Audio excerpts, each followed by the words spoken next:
Смарт или паметно езеро Младост ќе биде новото име на Велешкото езеро откако општина Велес ќе ги заврши вложувањата во него кои денеска ги најави.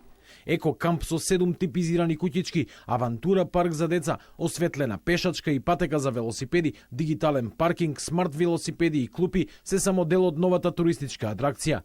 Според проектот, предвидено е и изградба на пат до блиската винарија, што е еден дел од соработката со угостителските капацитети на езерото.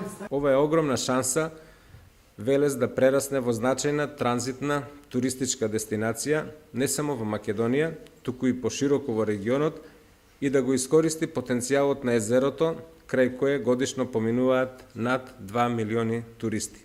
Воедно проектот ќе отвори нови работни места и ќе ја зајакне локалната економија, што е од исклучително голема важност за Велес. Проектот ќе чини преку 1 милион евра, 10% ги обезбедува општинскиот буџет, останатите пари се преку ИПА фондовите на Европската унија, а со нив ќе управува проектот за локална и регионална конкурентност на Светска банка. Ова е пример на вистинско и одржливо партнерство помеѓу општината, регионот и приватниот сектор. Градежните работи треба да почнат на почетокот на идната година, а ќе завршат на крајот на 2019-та. Ова ќе биде значаен финансиски импакт во велешкото стопанство, бидејќи се очекува учество и на велешки компании во изградбата на проектот.